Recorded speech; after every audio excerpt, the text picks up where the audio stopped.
Buenos días a todos. Voy a tratar de ser breve porque vamos un poco mal de tiempo. Bueno, yo soy el doctor Alejandro Panaro, que aquí junto a la doctora Alba Mariliano formamos parte de la unidad de imagen cardíaca del Instituto del Corazón. Y hoy estaremos como moderadores de esta mesa de predictores de imagen en la práctica clínica. Entonces, comentar brevemente, bueno, que las técnicas de imagen continúan siendo el pilar sobre el que se apoya o pivota la cardiología actual, la cardiología moderna, no solo desde la detección de la enfermedad, sino también para el seguimiento y el tratamiento. Y en los últimos años hemos tenido un desarrollo espectacular de estas técnicas que además nos han permitido mejorar, por un lado, la detección precoz de la enfermedad, también incorporar una serie de conceptos fisiopatológicos nuevos que nos permiten entender mejor la enfermedad y poder predecir la evolución en enfermos asintomáticos u oligoasintomáticos, algo que es fundamental. Entonces, bueno, hoy contamos con 3 ponentes de primera línea que nos van a hablar de estos temas. Así que sin retrasarme más, le doy la bienvenida y lo invito a pasar al doctor Arturo Evangelista, que todos conocemos muy bien, referente nacional e internacional en imagen cardíaca. Arturo. Muchas gracias por la introducción. He disfrutado mucho. Bueno, no sé si puedo encontrar la presentación. Ahí. Vale. Sin duda, yo creo que, como has comentado, Alejandro, la imagen cardíaca es pivotante, pero aunque hemos disfrutado mucho, yo he visto que los intervencionistas se han levantado cuando hablamos nosotros y los cirujanos también. O sea, nos quieren mucho, pero realmente nos depositan todo el conocimiento a nosotros. Y yo pienso que es muy importante el papel que hace la imagen en la toma de decisiones, tanto intervencionistas, cirugía y arritmias y otras patologías clínicas. Por lo tanto, el tema que he escogido era un poco de la disfunción valvular a la disfunción miocárdica. Vale, perfecto. Os diría de que, evidentemente, las valvulopatías son una patología en expansión, y dentro de la expansión tenemos la valvulopatía aórtica, que fijaros en el registro europeo que hemos acabado no hace mucho, donde la estenosis aórtica es probablemente la patología más prevalente en los hospitales que se hicieron registro de todos los países de Europa. Podemos ver después que la mortalidad en la valvulopatía aórtica, que es esta línea en rojo, porque en azul es todas, es la que más aumenta la mortalidad, y aquí lo podemos ver también. El 61% de las mortalidades en valvulopatías están en la valvulopatía aórtica. No hay duda de que hay un componente de edad, hay muchos factores, pero la valvulopatía aórtica en sí misma pues tiene un peso importante. Entonces yo le divido mi charla en 2 aspectos, uno la estenosis y la otra la insuficiencia. La estenosis aórtica, la disfunción valvular, aunque parezca que sea un camelo y sea muy sencilla, no lo es tanto. Evidentemente no me voy a entretener mucho en ella. Sabemos que el gradiente medio es un factor pivotante, pero como está modulado por el flujo, pues tenemos que intentar calcular el área valvular con todas las limitaciones que tiene pues, la medida del tracto de salida, el volumen de muestra en el tracto de salida. Es decir, cuando tienes un paciente con un gradiente medio definitorio, pues ya te ahorras mucho trabajo, porque el área valvular siempre nos genera dudas. Y aquí, pues bueno, también miramos la válvula por eco como abre, o la válvula por TAC como la vemos como va abriendo, y sobre todo pues intentamos reforzarnos cuando tenemos dudas, que tenemos dudas, claro que tenemos dudas, pues en ver el score de calcio. Cuando tenemos un score de calcio que es superior a 2000 en los hombres o 1200 en la mujer, pues nos hace apoyar mucho en la válvula. El score de calcio de la válvula nos hace apoyar mucho de que la valvulopatía sea severa. Por lo tanto, tampoco es un número, una severidad, sino que es un conjunto de cosas donde el que está manejando al paciente tiene que reflexionar dónde puede meter la pata o dónde realmente tiene datos suficientes para asentar el diagnóstico. Estudios que han analizado la progresión de la enfermedad podemos ver de que de alguna forma, aunque salgan unos valores medios de crecimiento, aumento del gradiente medio de 4 milímetros por año o el aumento del score de calcio, esto es un poco una quimera, porque válvulas poco afectadas crecen poco y cuando llegas a un grado moderado severo se dispara todo. Por lo tanto, esto es un simplismo, decir que crece 4 milímetros por año para una serie de trabajos que se han tenido en cuenta, pero si tú coges estenosis ligeras, igual sería 1,5 milímetros por año y si son severas son 6. Pero estos son valores intermedios de series moderadas severas de estenosis aórtica. Bueno, desde que uno era estudiante de medicina, pues Braunball ya nos remarcó muchísimo en que deberíamos tener muy en consideración los síntomas y si una estenosis aórtica empieza con angina, síncope o fallo cardíaco, el riesgo de mortalidad se dispara y por lo tanto estos son datos importantes, clínicos importantes. Después, bueno, hemos ido avanzando y las guías no nos han marcado solo estos síntomas, sino un poco el grado funcional.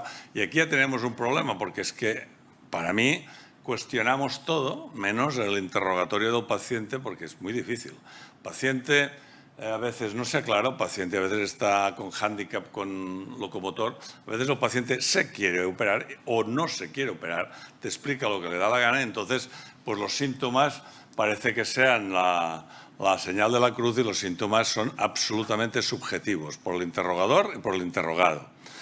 Bueno, están aquí como un punto clave, pero hemos de ser conscientes de esto, ¿no? Entonces dices, no, hazle una prueba de esfuerzo y míralo. Digo, que puede hacer una prueba de esfuerzo, pero en la valvulopatía aórtica a veces muchos pacientes no pueden hacer una prueba de esfuerzo. Entonces, pues sigue siendo el problema.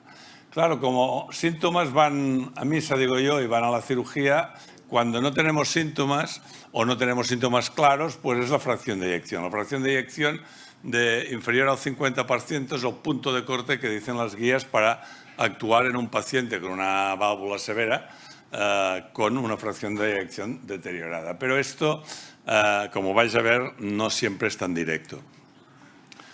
Estamos al final en dos situaciones. Una, operar demasiado pronto o indicar TAVI o que queráis intervencionismo demasiado pronto. Y entonces dices, bueno, pues le estamos sometiendo a un riesgo innecesario, primera cosa. Segunda, va a vivir más tiempo con una prótesis, con el riesgo de que muchas de estas prótesis, si no son con anticoagulación, van a deteriorarse y vamos a igual a regalar 5 o más años de tiempo porque se va a encontrar que hay que recambiarlo, como habéis oído en las charlas anteriores, a los 10 años o lo que sea. Y muchos pacientes, la mayoría de pacientes en series americanas, pues salen con biológicas en más de un 50 o 60% prescindiendo de las edades. Es decir, que estamos con un tiempo de prótesis corto.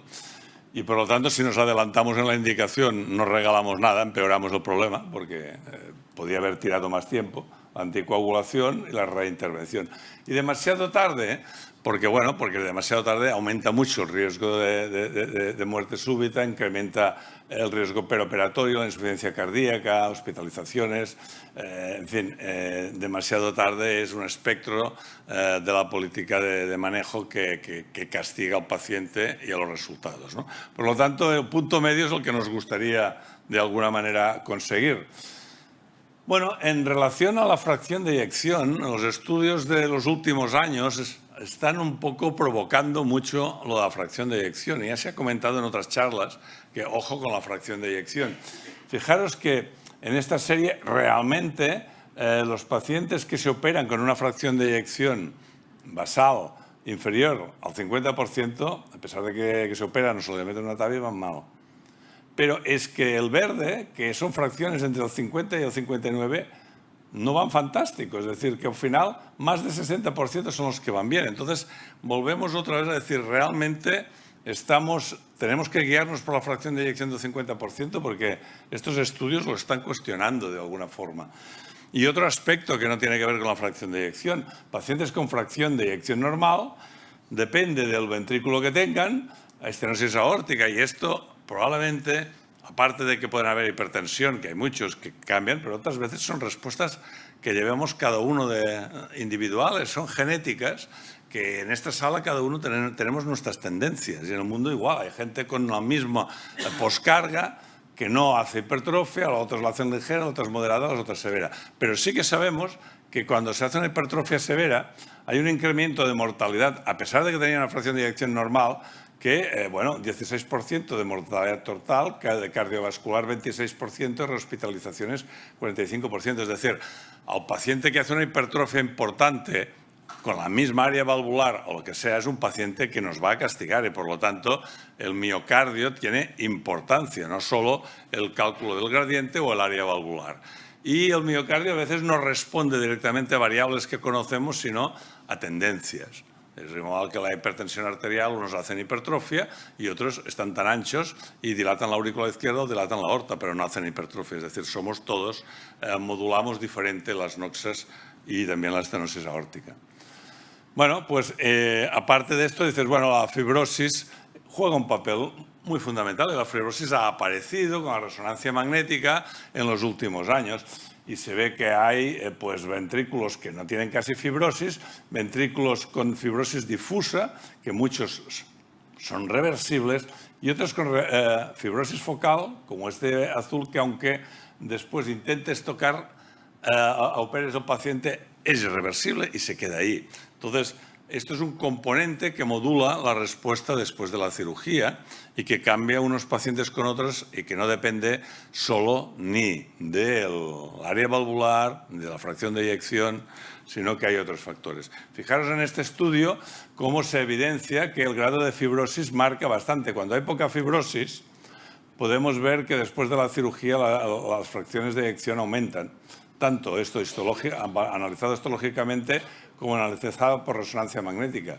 Poca fibrosis y mejoran las fracciones de eyección. Mucha fibrosis y las fracciones de eyección o se aguantan o se caen.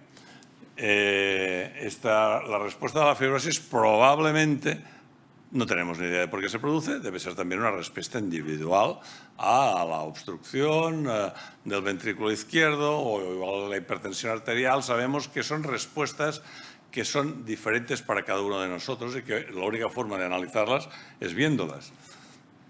En T1 mapping, que es una forma de mirar la fibrosis difusa, pues también se ve que hay pacientes que tienen un T1 mapping más o menos normal, que de alguna forma no varía después de la cirugía. Hay otros pacientes que tienen T1 mapping moderadamente alto que regresa después de la cirugía y hay otros que ya tienen mucho T1 mapping alto con mucha fibrosis y mucho aumento del espacio intersticial que después de la cirugía persisten igual. Y estos pacientes, pues evidentemente son diferentes los que reducen la fibrosis después de la cirugía que los que le persiste la fibrosis después de la cirugía. Es decir, hemos abierto ventanas y desde las guías que teníamos al principio de todo, que si angina, que si síncope, que si insuficiencia cardíaca, después fracción de eyección, nos hemos ido moviendo a pacientes. ¿Por qué? Porque es que hay pacientes que los operas y dicen, yo no sé, pero este paciente, el ventrículo no me mejora o va peor casi, ¿no? Entonces, hay aspectos que deben ponerse en la balanza a la hora de indicar la cirugía. Y aquí me muevo ya a esta parte del strain, porque dices, bueno, ¿por qué tanta historia con el strain, no? Bueno, fijaros que hay pacientes que tienen una fracción de eyección normal y llega un momento en que se cae. Aquí ya vamos mal. Pero aquí, que tenga una fracción de eyección normal no quiere decir que tengan una función contráctil normal. Estos pacientes tienen, en el ventrículo tenemos unas fibras que son subendocárdicas y otras que son subepicárdicas. Las que se alteran de forma importante y precozmente son las subendocárdicas. Pero mientras las subepicárdicas están bien, pues la fracción de eyección no varía. Fijaros que aquí vemos que el strain longitudinal va cayendo, la fracción de eyección es normal. ¿Cómo es eso? Bueno, porque las subepicárdicas, las de fuera, compensan y siguen contrayéndose bien.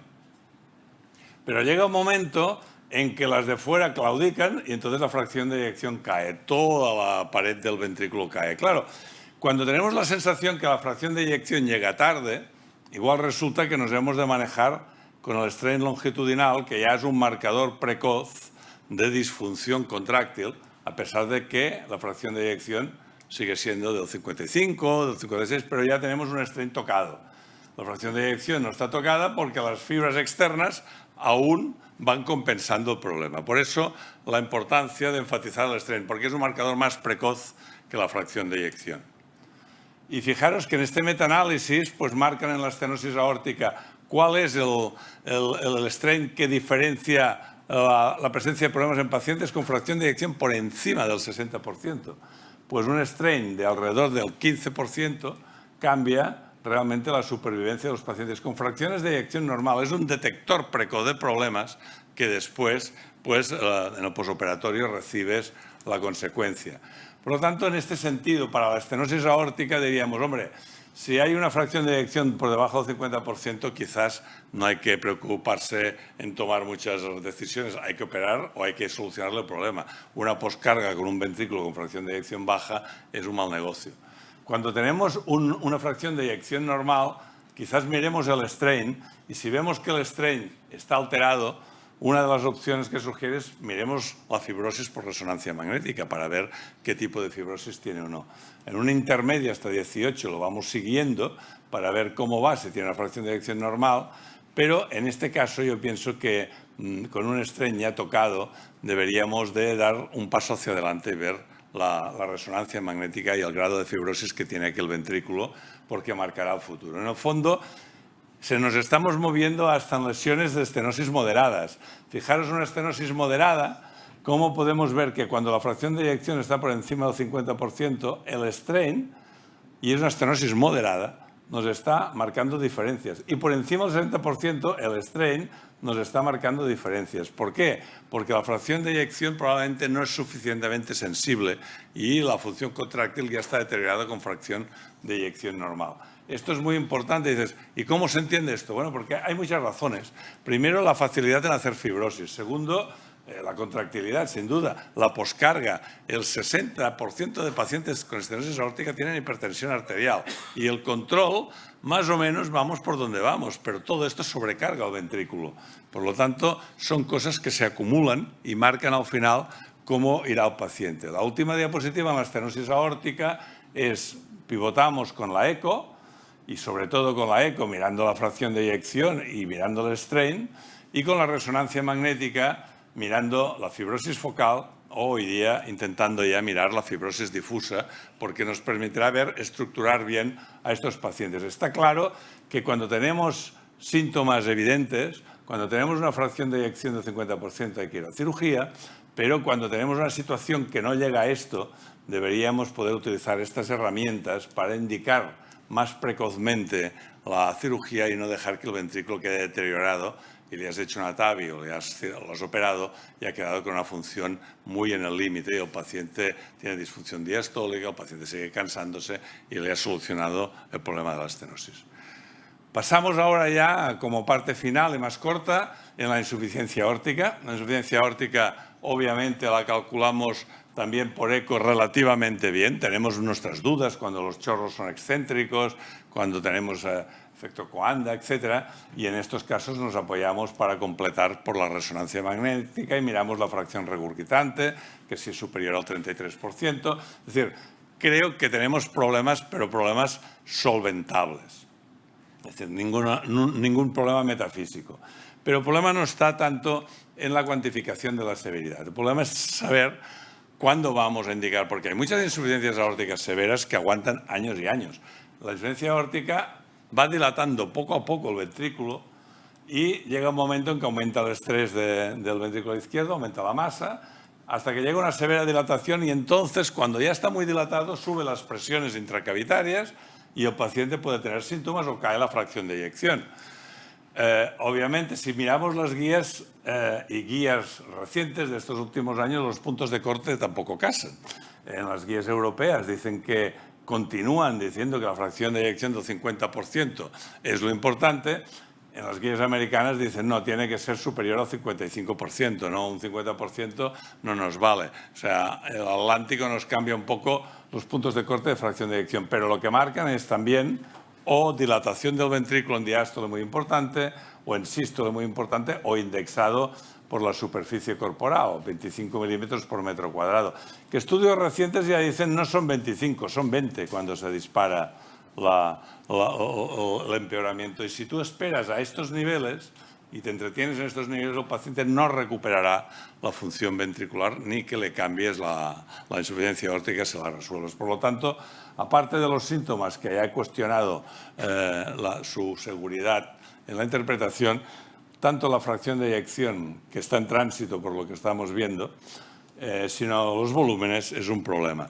¿Qué pasa? Mira, en este trabajo que lo publicamos nosotros en el New England hace 15 años, pusimos 100 pacientes con insuficiencia aórtica severa. Los seguimos una media de 7 años, muchos 10 años. Se operó 41 pacientes de ellos. 7 solo por síntomas, 15 por función deprimida bajo el 50% y 19 por las dos cosas. Pero lo pongo, porque además todos los ecos los hice yo, es decir, me casqué 1000 ecos como mínimo durante este periodo de tiempo. Fijaros que los cambios que había desde el basal al final son muy ligeros, es decir, insuficiencias aórticas severas, aumento del diámetro de 4 milímetros de media en diástole, de 3 en sístole, caída de fracción de eyección de 2,5 puntos, es decir, es silente, es como lo que estaban diciendo antes con la tricúspide, pues la insuficiencia aórtica va moviéndose, son severas, pero van moviéndose muy lentamente. Entonces, el punto de cuando disparas no queda muy bien definido, ¿no? Hay algunos estudios que dicen en insuficiencias aórticas aún moderadas, la fracción de eyección ya del 55%, y por eso aquí las guías americanas ya lo cambiaron al 55%, varía. Y si tenemos en rojo las fracciones de eyección que son iguales o inferiores al 55%, van peor que las que son superiores, es decir, lo del 50% es un camelo, sobre todo si hay sobrecarga de volumen, es claramente infraestimada la fracción de eyección del 50%. Perdón, en las anteriores también había aquí un mensaje importante, es decir, cuando se operaban los pacientes o se trataban médicamente, en rojo médico, en verde cirugía, el beneficio era muy pobre cuando la fracción de eyección estaba por debajo del 35%.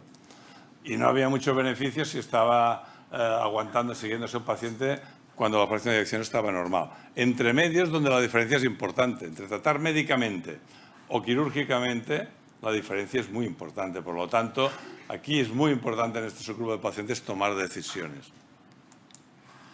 Y el strain que juega, pues otra vez, con válvula, con función preservada por encima del 55%, la depresión del strain aquí es menos 19%, vemos que castiga al paciente con un momento de mortalidad respecto a un strain normal.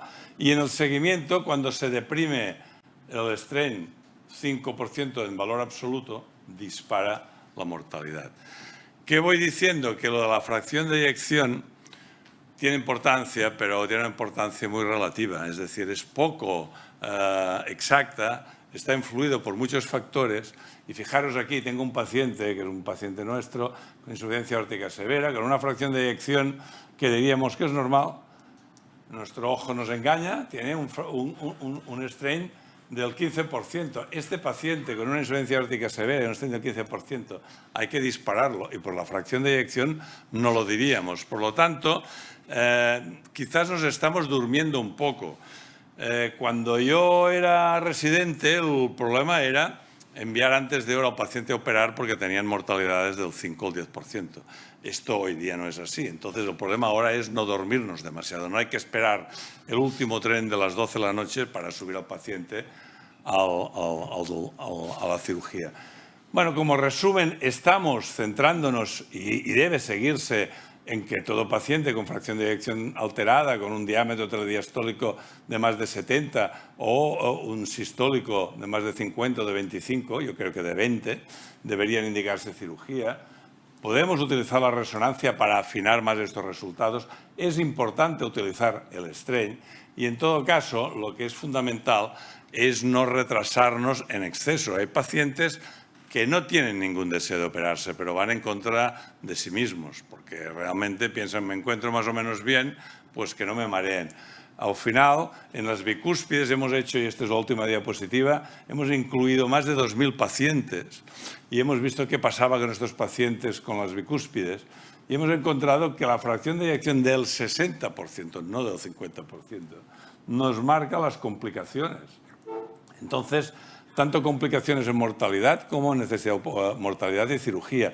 Por lo tanto, yo creo que lo de la fracción de eyección del 50% es obsoleto y a veces las fracciones de eyecciones son poco reproducibles, las ventanas no son óptimas, hay que utilizar otras herramientas para valorar el ventrículo, que es quizás un marcador más importante. Liberaremos la estenosis aórtica, solucionaremos la insuficiencia aórtica, pero el que marcará el futuro después será el ventrículo izquierdo. Por lo tanto, yo creo que como conclusión, esta es mi última diapositiva, no ganamos mucho en operar a un paciente cuando está verde, porque le estamos probablemente colocando una prótesis o una TAVI que tendrá su fecha de caducidad antes de hora. Estamos regalando años a este paciente bajo el riesgo de algo que se le va a estropear. Deberíamos coger el punto medio, deberíamos ser muy sensibles para empezar a notar que el ventrículo ya está sufriendo y deberíamos evitar totalmente operar a los pacientes en esta fase. Muchas gracias. Muchas gracias, Arturo. Y vamos a dar paso al siguiente ponente, al doctor Gonzalo Pizarro, que nos va a hablar del diagnóstico de la aterosclerosis y lo que hemos aprendido en el estudio PESA. Gracias, José. Hola, muy buenos días. Muchísimas gracias, lo primero de todo, por la invitación, por el recibimiento aquí en la Tecnon. Muchísimas gracias a la organización, a Quirón Salud.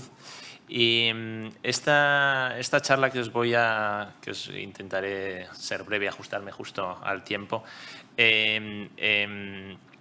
Inicialmente el invitado era el doctor Borja Ibáñez, que es él es cardiólogo intervencionista en la Fundación Jiménez Díaz, Quirón Salud, y es el director científico actualmente del Centro Nacional de Investigaciones Cardiovasculares, el CENIC. Yo soy Gonzalo Pizarro, soy cardiólogo clínico en el Hospital Ruber Juan Bravo de Madrid y soy también investigador clínico en el CENIC desde el año 2010. Os voy a explicar muy brevemente en qué consiste el estudio PESA y los últimos hallazgos que hemos conseguido a partir de este estudio. Que no sé si para todos es conocido, pero que bueno, espero que al final de estos minutos deis valor a lo que yo realmente creo que es, ¿no? Traigo esta diapositiva un poco también para fijarnos en Framingham. No sé si conocéis, en 1948 hubo un señor que dijo: tengo un dolor de cabeza terrible, terrible, terrible, terrible, y se murió, ¿no? Ese señor era Roosevelt, el presidente de los Estados Unidos, y en aquella época como un tercio de la población americana, de los varones americanos mayores de 60 años, morían porque era, pues sí, del infarto, del corazón, Entonces, el siguiente presidente americano fue Truman. Dijo: esto hay que investigarlo. Y inició el estudio Framingham, la corte de Framingham, que como sabéis ya van por los nietos. El estudio PESA no es el estudio Framingham, es mejor. Bueno, es diferente al menos, es diferente. En el estudio Framingham, una de las partidas presupuestarias, siempre lo comento, fue para ceniceros, ¿no? O sea que en aquella época no se sabía que el tabaco provocaba infarto. Bueno, esto es lo que seguimos utilizando a día de hoy, ¿no? Las ecuaciones de riesgo cardiovascular, las clásicas basadas en el estudio Framingham, y así pues dividimos a la población en esto, ¿no? Tú eres de alto riesgo, de intermedio, de bajo riesgo, pero esto no es la realidad. La realidad es que los pacientes están fuera, y después de estos minutos creo que lo podréis ver. De hecho, en la presentación inicial, en la charla magistral del doctor Fuster, pues también se ha llegado a esto, ¿no? Se ha comentado esto.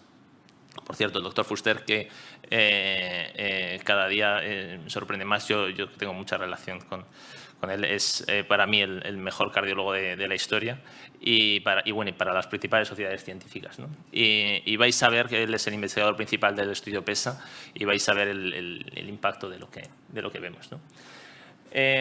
Ya en el 2015 se vio que la afectación cardiovascular a nivel de detección subclínica, tanto a nivel de carótidas como de coronarias, tiene un valor predictivo, ¿no? Y nosotros en el CENIC y con el estudio PESA Santander, que como sabéis son trabajadores del Banco Santander, que es el principal financiador, nos hemos centrado en estas técnicas de imagen para intentar individualizar, personalizar y adelantarnos a la aparición de eventos. Si uno se va a las nuevas guías del año pasado, bueno, hace 2 años, de la Sociedad Europea, vemos que ya el Framingham no es suficiente y que hay que considerar los modificadores de riesgo. Y en esto es en los que estamos. Estamos. Ya en las guías aparece todavía con una recomendación 2B, que seguro que, con una clase de recomendación 2B, que seguro que va a aumentar y en eso estamos, la detección de placas en las carótidas y el calcio score. Como veis, desaparecieron de las guías tanto el índice tobillo-brazo como el índice el íntima media thickness, el grosor íntima media, y solo nos centramos en el calcio score y en la presencia y volumen de placa a nivel carotidio. ¿Y esto por qué? Como hemos comentado, como ya se ha comentado aquí, en el estudio PESA vimos que varones y mujeres, o sea, una población sana, completamente sana, entre 40 y 55 años, en más del 50% de los varones y en más del 30% de las mujeres ya había aterosclerosis a nivel femoral. Con lo cual, creemos que llegamos tarde. Si antes hablábamos de la insuficiencia tricúspide, la insuficiencia aórtica, el silente, llegamos tarde pues con la aterosclerosis todavía más, ¿no? Y nos hemos centrado en la población joven, en la población de menos de 40 años. ¿Por qué en esta población? Porque ya se sabe desde hace años, este es un estudio realizado en 2001, hace más de 20 años, en corazones pretrasplante, que en la población muy joven ya existe aterosclerosis a nivel coronario. Y así nosotros nos hemos ido centrando en los factores de riesgo conocidos y no conocidos y en la presencia de aterosclerosis. Sabemos que la aterosclerosis subclínica va a llevar a eventos, tendremos que adelantarnos para detectarlo cuanto antes. Así, lo que ya se presentó y ha comentado el doctor Fuster a primera hora de la mañana, inicialmente nos centramos en el colesterol LDL. Se sabe que cuanto más bajo, mejor. Y esto hay una evidencia muy robusta en el valor predictivo del colesterol LDL. Enseguida nos centramos un poquito más en esto, ¿no? ¿Por qué los factores de riesgo crean eventos? ¿Por qué un paciente con factores de riesgo tendrá un infarto? Pues creemos que fundamentalmente por la presencia de aterosclerosis. Con lo cual vamos a intentar detectar precozmente esa aterosclerosis para evitar los infartos. Así, en 2010, la Fundación Procenic y en concreto el Banco Santander, siendo el doctor Fuster el investigador principal, se diseñó un estudio entre los trabajadores del Banco de Santander, más de 4.000 personas totalmente sanas entre 40 y 54 años. Y este es un resumen de lo que es el estudio PESA, ¿no? Es una diapositiva que un poco abruma un poquito, pero que yo creo que resume muy bien lo que se hace en el estudio PESA. Son 4.000, como hemos dicho, hay menos mujeres que hombres, esto es la población que teníamos y esto estamos intentando balancearlo últimamente. Empezamos en 2010 y en la visita 1, además de recoger los factores de riesgo cardiovascular, a todos les hacíamos ultrasonido. Les hacíamos, análisis de sangre, análisis de orina, recogíamos muestras para exámenes avanzados y hacíamos imagen. Ya empezábamos con imagen que consistía en ultrasonido 2D y 3D a 3 niveles: carotidio, aórtico, aórtico abdominal y iliofemoral, que nos hemos centrado en la femoral últimamente. También hacíamos calcio score y en una subpoblación hacíamos un PET resonancia para valorar la inflamación a nivel de la aterosclerosis. Esto lo hicimos en la visita 1, como veis, visita 1 2010, visita 2 2013, estamos ya en la visita 4 y ya planificando la visita 5.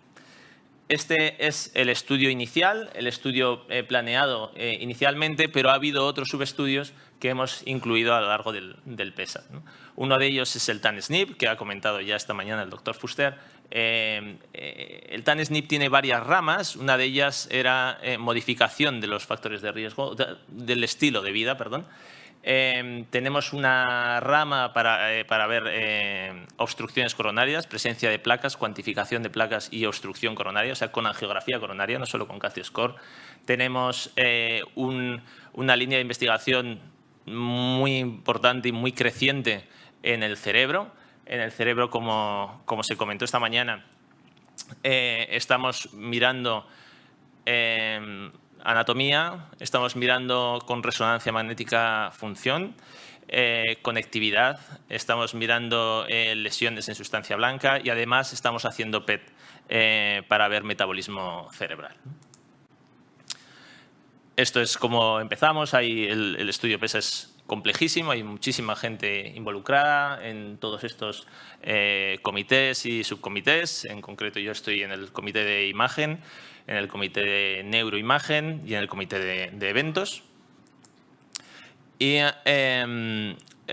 aquí quería resaltar simplemente lo que comentábamos, ¿no? que tenemos con herramientas no invasivas la detección precoz de enfermedad aterosclerótica. Vamos para adelante y me voy a detener 3 minutos en esta diapositiva, que esto es un artículo que se publicó Borja Ibáñez en JACC el año pasado y que resumía lo que se ha investigado en el estudio CENIC, ¿no? Aquí rápidamente de los 10 ítems, el primero, la población relativamente joven, la prevalencia de enfermedad aterosclerótica subclínica es muy alta y además progresa. El PET de resonancia es capaz de identificar placas de aterosclerosis antes de que la inflamación precede a la aparición de aterosclerosis en nuestros estudios de imagen. El LDL normal no es un LDL normal. Lo que podríamos considerar normal como LDL 90 tienen mucha más aterosclerosis que los pacientes o las personas, estos son participantes, no son pacientes, que las personas que tienen menos de 70. Hemos entrado en el tema de la longitud de los telómeros, hemos investigado el chip que ha comentado el doctor Fuster esta mañana, la hematopoiesis clonal. Hemos visto, por ejemplo, que determinados patrones de dieta y de sueño son factores de riesgo, son modificadores del riesgo inicial. Hemos investigado este parámetro que se llama la escala Fuster-BWOT. Tenemos el problema que si tú quieres aplicar Framingham u otras escalas de riesgo, el Euroscore, necesitas sangre, necesitas glucemias, necesitas colesterol, y vimos que con esta escala, el Fuster-BWOT, simplemente ejercicio, peso, dieta, tensión y tabaco, sí o no, somos capaces de clasificar muy bien a las personas entre tienen aterosclerosis o no tienen aterosclerosis. Hemos utilizado herramientas de Machine Learning y las estamos utilizando y hemos visto que la presencia de aterosclerosis afecta también al cerebro, al metabolismo.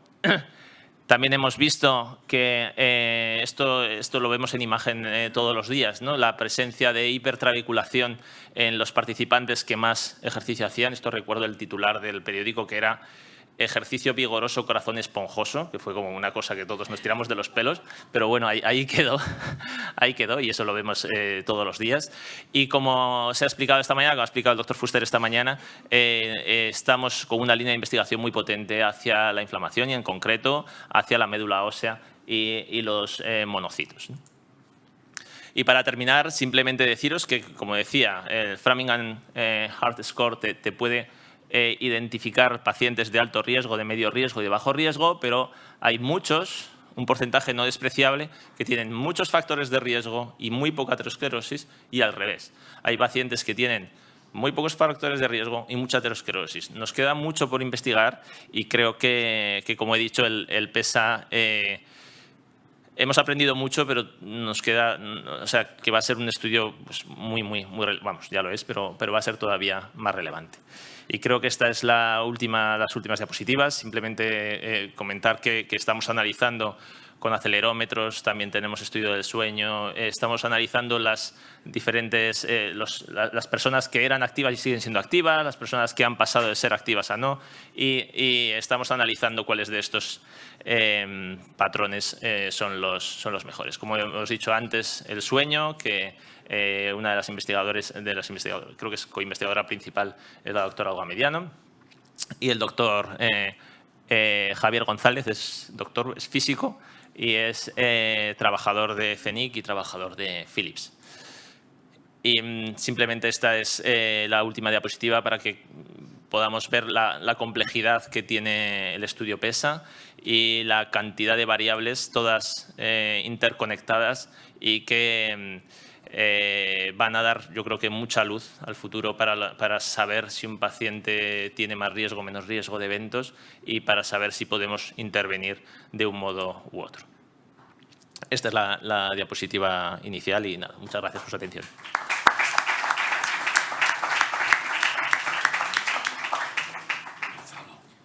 Bueno, nos va a hablar ahora el doctor Javier Urmeneta del Hospital Universitario Quirón Salud de Madrid.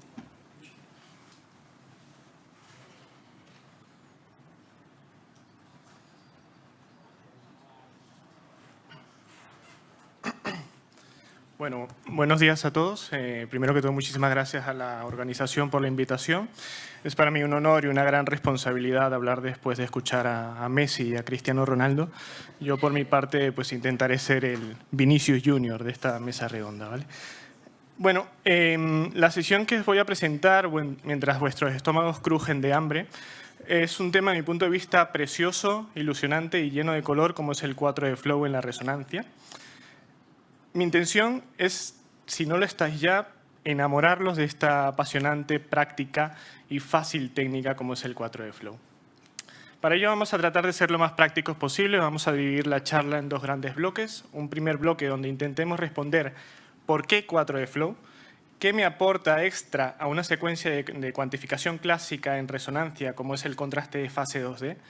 Como dice el profesor García Fernández, es un fuego artificial, es decir, es muy bonito, pero no nos sirve para nada, o de verdad es una herramienta que nos viene a cambiar la forma de nosotros abordar a ese paciente en la resonancia.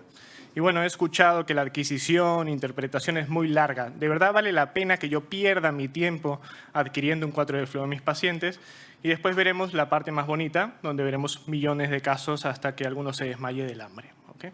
Vamos a empezar. ¿Por qué 4D Flow? Bueno, yo creo que gran parte de los que estamos aquí estamos acostumbrados a hacer ecocardiogramas y a poner de entrada ese color para tener una primera aproximación de una valvulopatía o de un shunt en cuestión. ¿Okay? Sin embargo, cuando pasamos a la resonancia, tenemos que volver a lidiar con esa escala de grises. No digo que en casos como el que veis en pantalla, donde es una insuficiencia mitral severa por un flail de velo posterior, esto no sea intuible por esa amplia turbulencia de flujo. Sin embargo, no siempre es así. Muchas veces ese flujo es mucho más laminar, como en cavidades derechas, y esto puede pasar totalmente desapercibido. Aún así, en estos casos, el 4D Flow va a ser de enorme ayuda, tanto desde el punto de vista quali como cuantitativo en estos pacientes, como vamos a ver. ¿Y qué me aporta extra a una secuencia clásica que utilizamos en resonancia para cuantificar el flujo y qué tan rápido puedo interpretarlo? Vamos a ver en un segundo vídeo que en menos de 1 minuto y medio somos capaces de descartar que este paciente sufra de una valvulopatía o de un shunt significativo antes de cuantificar. ¿Okay? Tenemos que tener en la mente que el 4D Flow se trata de un volumen único, ¿okay? Una única adquisición en las 3 dimensiones del espacio a lo largo del tiempo del ciclo cardíaco. Por tanto, vamos a tener beneficios propios de un TAC, porque vamos a hacer reconstrucciones MPR en las 3 dimensiones del espacio, salvando distancias con la resolución espacial del TAC, beneficios propios de una resonancia per se, obviamente, y beneficios de un ecocardiograma, ya que vamos a tener con color a lo largo del ciclo cardíaco la valoración de los flujos sin limitación de ventana. ¿Y cómo lo hago yo en la práctica clínica? Pues en la práctica clínica inicio con el plano axial, ¿vale? Y voy a ir de craneal a caudal como si estuviese valorando un TAC, ¿ok? Y como dice siempre un amigo, la recomendación para no comerte nada es seguir el camino de un eritrocito. ¿Y cómo haríamos esto? Bueno, pues iríamos por la cava superior, cava inferior, vemos que no hay aliasing, el flujo es normal, no hay patología, salimos por la válvula tricúspide, no hay insuficiencia tricuspidia, salimos por la pulmonar, regresamos por las venas pulmonares, todas van a donde tienen que ir, que es hacia la aurícula izquierda, 1, 2, 3 y 4. La válvula mitral, no hay insuficiencia mitral como la que vimos previamente. Válvula aórtica, no hay insuficiencia aórtica. Y finalmente no hay patología aórtica a este nivel. Tras esta primera aproximación axial es obligatorio hacer reconstrucciones MPR. Es la gran ventaja que tiene la técnica, ¿no? Entonces, en mi caso particular, me gusta colocarme en un parasagital oblicuo, despliego la aorta, no hay patología aórtica, No hay ductus, que veríamos perfectamente a este nivel. Bajamos a las cavas, cava superior, cava inferior. No hay cia ostium secundum, como veremos en los casos. Y finalmente, en un coronal, de atrás hacia adelante, despliego para ver que no exista el típico drenaje venoso anómalo parcial abocando en cava superior. De esta manera, en menos de 1 minuto y medio, he sido capaz de descartar y sintiéndome realmente seguro de ello que este paciente no sufre ni una valvulopatía ni un shunt significativo. A partir de aquí cuantificamos QS, QP, paciente normal QP-QS de 1. Por ende, ventajas respecto a Phase Contrast 2D. Bueno, creo que son evidentes. Imagínense, la programación es realmente sencilla. Por ejemplo, este caso tan precioso que veis aquí con ese aliasing en rojo, de esa coartación a nivel postductal. Imagínense el tiempo que tenemos que... Esto específicamente es un complejo de Schoen y por eso veis también el aliasing a nivel de la aorta ascendente, de la patología bicuspidia. Imagínense el tiempo que tenemos que dedicar con secuencias bidimensionales donde tenemos que adquirir Phase Contrast 2D a diversos niveles, prolongando el tiempo de adquisición. Sin embargo, con el 4D Flow esto no sucede. Adquirimos un único volumen tridimensional y posteriormente cuantificamos a diversos niveles dentro de ese volumen tridimensional. Además, la valoración cualitativa de esos pacientes es absolutamente increíble, ¿no? La desventaja, bueno, algunos dirán el tiempo de adquisición, depende de la máquina y depende de ciertos parámetros de resolución temporespacial. Nuestra máquina se tarda aproximadamente en torno a 7-9 minutos, pero incluso si hacemos estos pacientes, por ejemplo, si pensamos en pacientes de congénitas, donde mi punto de vista debe ser absolutamente obligatorio adquirir un 4D Flow, nos daremos cuenta que ahorramos tiempos. Por ende, es un fuego artificial, como dice el profesor García Fernández. Bueno, fue lo primero que yo pensé cuando hace 6 años escuché la secuencia. Estos son solo colorines y poco más. Sin embargo, tras casi 5 años de haciendo casi 60% de todas nuestras resonancias de práctica clínica diaria, 4D Flow a nuestros pacientes, y viendo cosas que vais a ver ahora que nos hubiésemos comido si no hubiésemos tenido estas secuencias, como una ácido seno-coronario o flujos más laminares, así como la gran seguridad que te da a la hora de confirmar o descartar diagnósticos, no tengo ninguna duda que es una secuencia que ha llegado para quedarse. Vamos a pasar al segundo gran bloque, donde vamos a ver los casos clínicos. Empecemos por la parte de congénitas. Como digo, es la gran estrella del 4D Flow. Si dispones de la herramienta, tienes que adquirir un 4D Flow porque te aporta muchísimo. En el caso de los shunts, esto es algo de impacto. Nuestro grupo ya demostró hace unos años una excelente variabilidad inter e intraobservador de la técnica, permitiendo medición directa del shunt, medición de flujo a diversos niveles y una excelente valoración cualitativa del shunt. Aquí veis una reconstrucción en 4 cámaras, ventrículo izquierdo, aurícula derecha, ventrículo derecho, con pathlines, que son líneas que permiten distinguir ese flujo izquierda-derecha, y sin ellos, y perfectamente en el septo interauricular la cia ostium secundum, y si os fijáis, también tiene una insuficiencia tricuspidia no significativa ese paciente.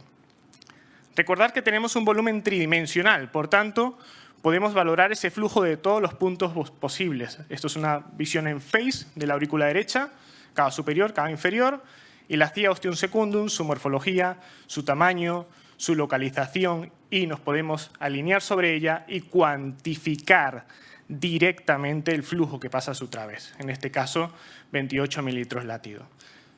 Más cia ostium secundum, tenemos muchísimos casos de cia ostium secundum, reconstrucciones MPR, al mismo tiempo, axial, sagital y coronal, más casos de cia ostium secundum de gran tamaño, flujo izquierda-derecha con sobrecarga de ese ventrículo derecho, y formas hermosas de verlo con streamlines que permiten distinguir ese camino que sigue el flujo tras pasado la cia ostium secundum. Fíjense que somos capaces de ver cosas que nunca hubiésemos imaginado con la resonancia. Esto sería una cia ostium secundum, pero multifenestrada, como podéis ver aquí. Esto, aunque no lo creáis, primero hicimos el diagnóstico con la resonancia y después fuimos al transesofágico y la correlación es impresionante. Insuficiencia tricuspidia no significativa, dirigida hacia el seno coronario dentro de ese mismo volumen. Más casos, este es uno de mis favoritos. Cia seno venoso superior, como bien sabéis, asocia mucho a drenaje venoso anómalo parcial, como es este caso, abocando en la cava superior, y podéis ver pathlines, líneas de dirección de ese camino que se va hacia cavidades derechas. ¿Okay? Ahora vais a ver lo que es la cia seno venoso superior, a continuación. Aquí aurícula derecha, aurícula izquierda y a nivel superior del septo intraauricular el flujo izquierda-derecha de la cía seno-venoso superior, reconstrucción de 4 cámaras, viendo ese flujo que se va hacia cavidades derechas con path lines para ver que efectivamente ese flujo va de izquierda a derecha y para hacer el caso aún más bonito, cava superior o izquierda persistente drenando en el seno coronario, ausencia de innominada, todo a través de un mismo volumen tridimensional. Por tanto, tenemos un drenaje venoso anómalo parcial de vena pulmonar superior derecha, cava superior izquierda persistente drenando en el seno coronario, cía seno-venoso superior, dilatación del derecho a consecuencia de la cía y del drenaje. Por si fuera poco, es igualmente contundente tras la reparación de estos pacientes. Gracias a los excelentes resultados de nuestros cirujanos podemos valorar estos pacientes que no siempre es fácil con el TAC. Estamos hablando de flujo venoso. Por tanto, esta técnica nos permite decir sí, ok, está bien, este paciente ha quedado fenomenal. Drenajes, más casos de drenaje. Este es un caso de drenaje izquierdo, como podéis ver aquí. Se continúa una vena vertical, va hacia el tronco brachiocefálico y finalmente se va hacia cavidades derechas. Y podemos cuantificar a diversos niveles, ¿no? O sea, de una forma contundente y ver que el resto de pulmonares, de venas pulmonares, van hacia la aurícula izquierda, todo ello a través de un único volumen tridimensional. Más cías, la más infrecuente, cía seno-coronario. Fíjense lo que es la reconstrucción MPR de 4 cámaras comparado con el TAC, salvando la distancia con la resolución espacial del TAC, pero con la gran ventaja que con el 4D Flow podemos valorar funcionalmente ese flujo. Flujo de cava inferior, flujo de cía seno-coronario. Podemos cuantificar QPQS, valorar, desplegar el seno coronario, ver el flujo del seno coronario y el flujo de la cía seno-coronario.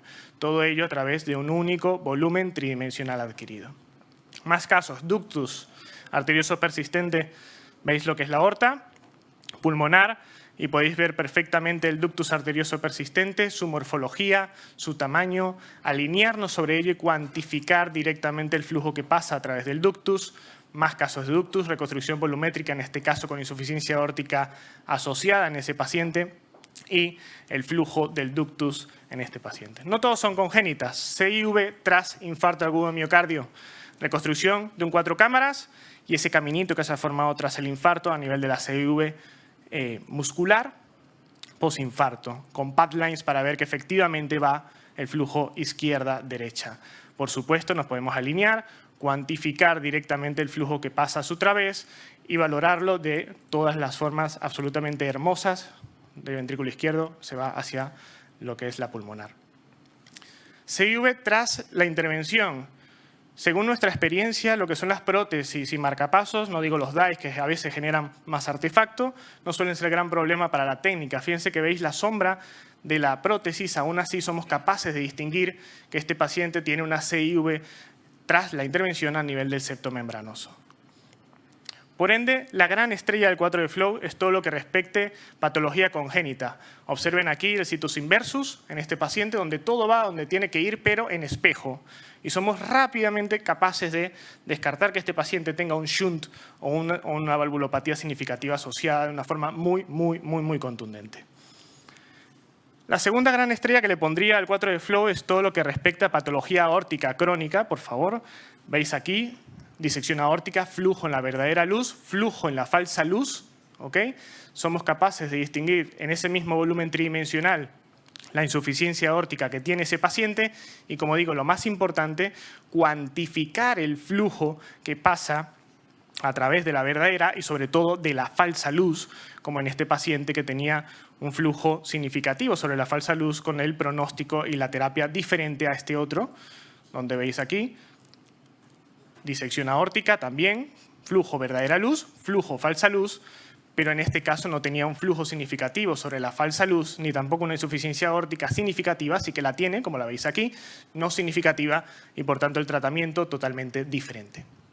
Finalmente, la tercera gran estrella que le pondría el 4D Flow es todo lo que respecta a valvulopatías. Obviamente la insuficiencia aórtica, por ser de los motivos de petición más frecuentes en resonancia, veis aquí una comparativa de una bicúspide con una tetracúspide y sus 4 velitos y su valoración con 4D Flow.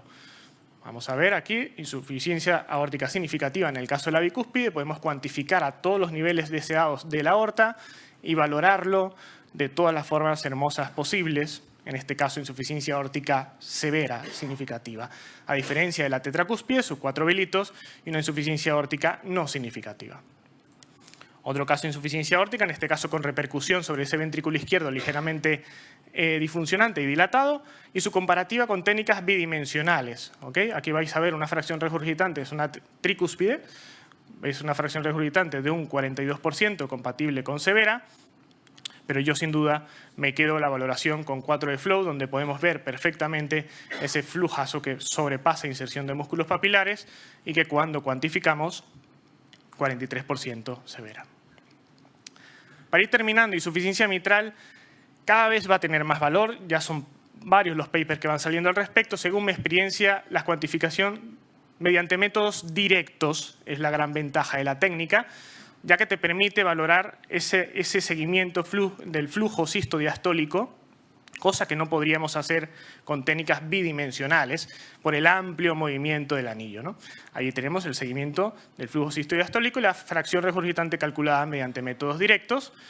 También, obviamente, aplicable al caso de la tricúspide, esa insuficiencia tricuspidia muy excéntrica que se mete hacia el seno coronario y que cuando cuantificamos mediante métodos de flow tracking, seguimiento sistodiastólico, nos da una fracción regurgitante de un 19%, compatible con una IT no severa, ¿no?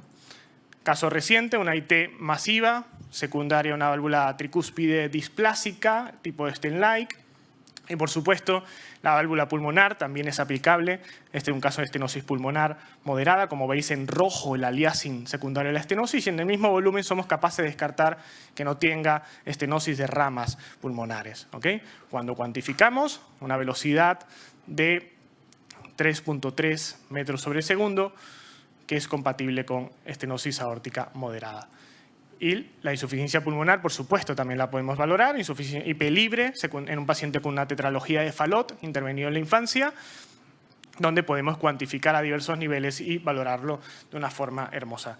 Por último, el caso de los leaks periprotésicos. Bueno, también nos podemos atrever a hacer una comparativa de lo que sería reconstrucción SMPR de un 4 cámaras con el transesofágico, salvando distancias, obviamente, con la resolución temporal del transesofágico, pero no deja de ser sorprendente cómo podemos atrevernos a calcular lo que sería un ORE anatómico y a valorar ese leak periprotésico significativo en ese paciente de formas absolutamente hermosas que nunca hubiésemos imaginado en resonancia que íbamos a ser capaces, tanto en casos significativos como en casos no significativos, que a pesar de tener la sombra protésica somos capaces de ver ese jet que no es severo, o en casos de prótesis aórticas, como en este hermoso caso donde veis una degeneración protésica con una insuficiencia intraprotésica severa en este paciente. Bueno, eso era todo lo que os quería comentar. Espero que os haya gustado un poquito más esta técnica. Os haya demostrado que no son solo colorines, sino que es una técnica que ha venido para ayudarnos y a sentirnos mucho más seguros a los que amamos la resonancia, a dar un informe y ayudar a los que de verdad tienen el volante del coche, que son los clínicos. ¿Vale? Si tenéis alguna pregunta o lo que sea, pues...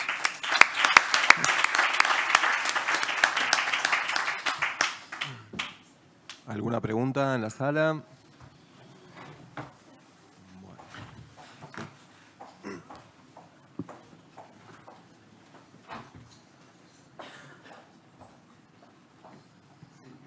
Bueno, muchísimas gracias a todos por la excelente presentación. Quería preguntarle a Gonzalo qué papel van a jugar los smartwatch, sobre todo a cómo vamos a redireccionar parámetros que están teniendo en cuenta como la frecuencia cardíaca en reposo, las horas de sueño, la variabilidad de la frecuencia cardíaca, de cara para dirigir el pronóstico de salud y si ustedes los tienen en cuenta. Nosotros en el estudio PESA el espíritu del estudio PESA, como he dicho, es detección precoz de aterosclerosis y nos hemos centrado en los factores o potenciales factores de riesgo de aterosclerosis, y a día de hoy no tenemos un estudio de monitorización con los smartwatch. Sí es verdad que dentro de Quirónsalud tenemos varios estudios y estamos analizando esto. Dentro de muy poco tiempo vamos a empezar con el estudio SmartBear, que es una monitorización de pacientes a domicilio, es una monitorización conjunta. Yo creo que quizá, en mi opinión personal, el futuro no está en el smartwatch, sino está en añadir la información que te da el smartwatch a otras informaciones. O sea, yo creo que no el smartwatch como tal en sí no va a ser una herramienta tan importante si no se integra en imagen, como hemos dicho, en factores de riesgo, en la situación de cada paciente. Pero nosotros ahora mismo no estamos haciendo ningún estudio con smartwatches en el PESA.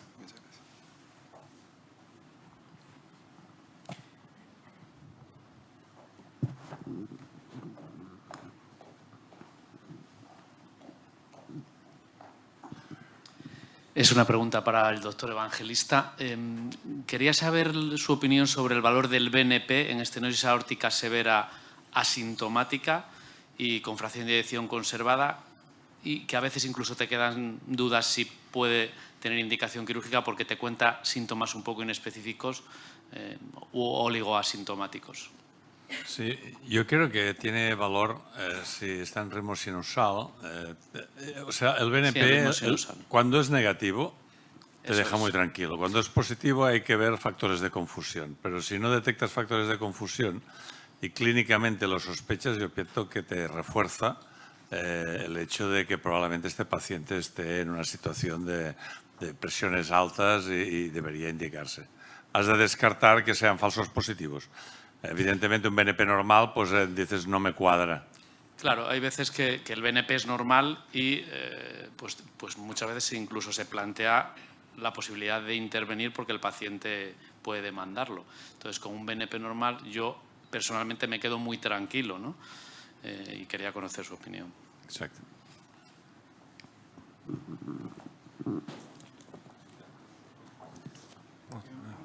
Javier, con respecto al mismatch, ¿nos puede ayudar bastante vuestra técnica? Pues es una muy buena pregunta.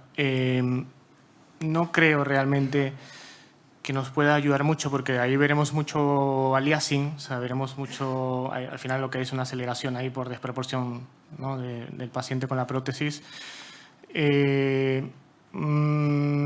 Sinceramente no creo, no tengo ningún caso de mismatch con 4D Flow. Creo que ahí, sinceramente, el cine es lo que nos va a ayudar a ver si abre bien esa prótesis en secuencias dirigidas, si nos permite la sombra protésica y la prótesis en sí, que hay muchas veces que sí. Y a partir de ahí, si abre bien, pues interpretaremos que es por mismatch, ¿no? Que no, esa aceleración, ese flujo, ese aliasing en rojo que veremos en el 4D Flow. ¿Vale? Pero... Bueno, voy a aprovechar para hacer una pregunta al doctor Evangelista. Yo creo que, es decir, el grupo justo que hemos tratado hoy de valvulopatías con el strain, creo que es el grupo más difícil para valorar el strain porque ahí juegan mucho rol tanto la precarga como la poscarga, que si una está disminuida y la otra está aumentada, disminuyen el strain longitudinal global, que es el más aceptado. Y por otra parte, en diferentes valvulopatías el punto de corte para el strain es diferente según diferentes trabajos, ¿no? Por ejemplo, en insuficiencia mitral, un strain que está por sobre el corte de lo normal, lo mismo indica mayor cantidad de efectos adversos si no se trata precozmente la válvula. Entonces, esto le quería preguntar si usted cree que, porque el algoritmo que usted mostró, que sería tan interesante tenerlo y usarlo y con eso tomar decisiones, pero tiene un punto de corte que es fijo, ¿no? Y parece no tener muy en cuenta este tema, que además no es solo la precarga y la poscarga, sino la geometría del ventrículo y la contractilidad son tres factores que tienen en cuenta que hay que tener en cuenta. Entonces, no sé bien cómo, y además las diferentes casas y todo. O sea, una vez normalizado eso, ¿podríamos utilizarlo o no?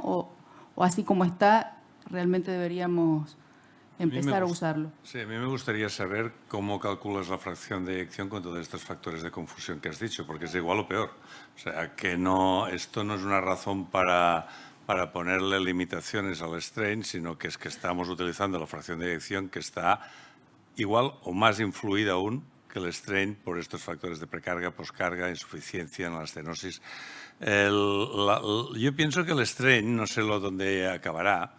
Es obvio de que están intentando las casas. El problema principal es que un valor de strain para Philips, para GE o para Siemens es diferente. Entonces esto es un follón. Se ha intentado coger los datos crudos y pasarlo por un software que te diga, bueno, es igual, que decir, yo tengo los datos, te los calculo, y en vez de que sea de una casa de Philips que sea 19 y el otro que sea pues de 21, el software aquel te dé el que es. Probablemente puede acabar ahí.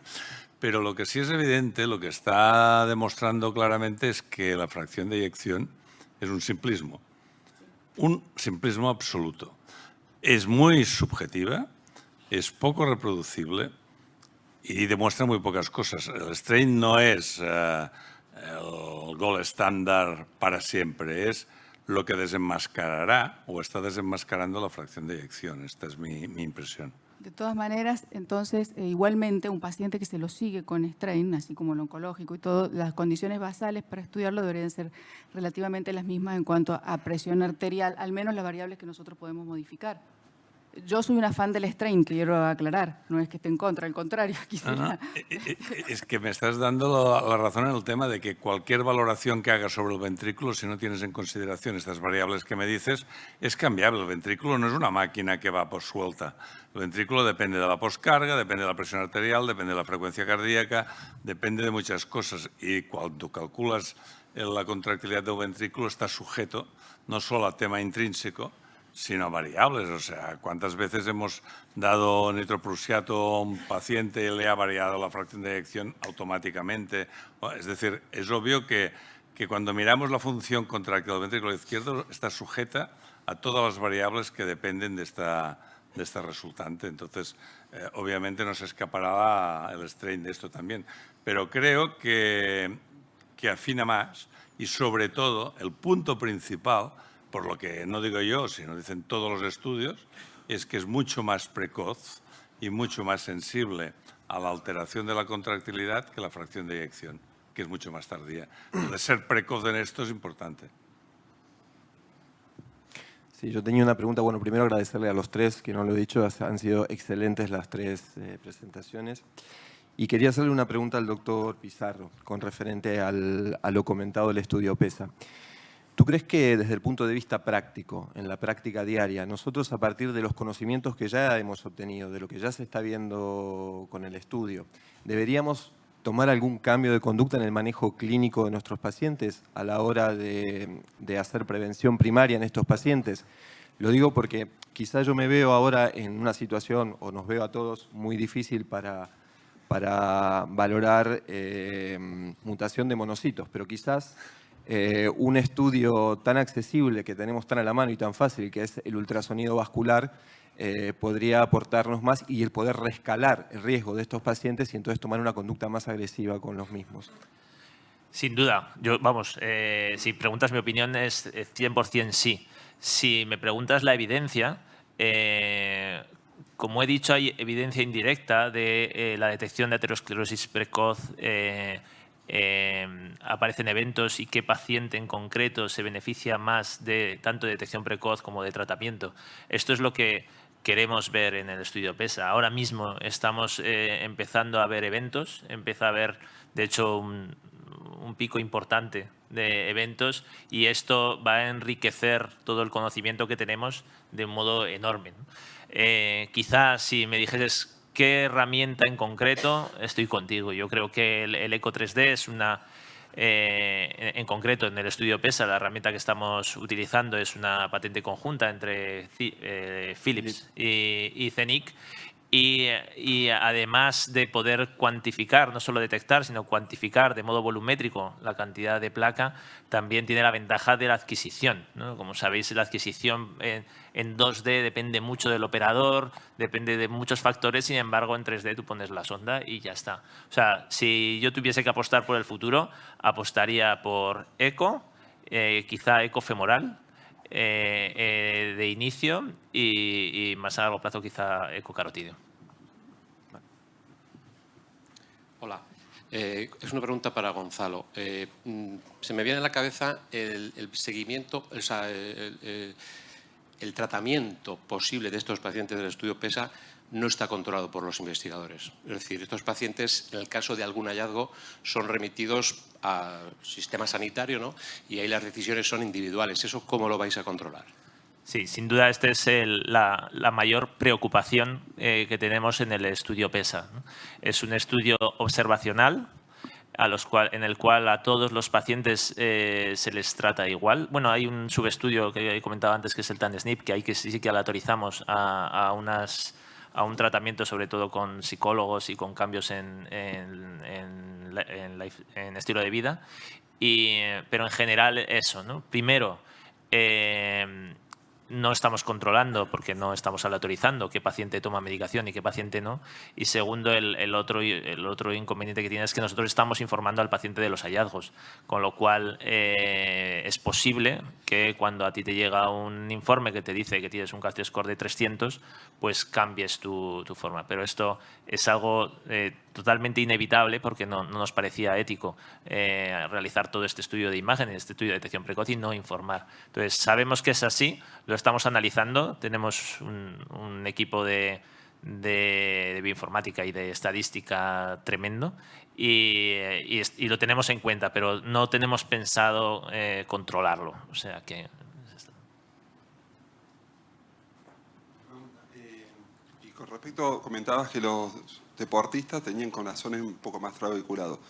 ¿Sus arterias femorales cómo estaban? Pues justo en esos, porque hicimos cuartiles de trabeculación y justo, pues la verdad es que no sé si lo hemos llegado a analizar. No sé contestarte. Sí que imagino que tu pregunta va pensando en si la población PESA, que en general son trabajadores de banca, o sea, trabajadores sentados, si la prevalencia de aterosclerosis a nivel femoral es mayor que en la población general y quizá los deportistas no lo tienen así, pero igual me equivoco, pero que yo sepa no hemos analizado ese subgrupo. Bueno, muchas gracias a todos. Nos hemos quedado sin tiempo, así que bueno, ahora a comer.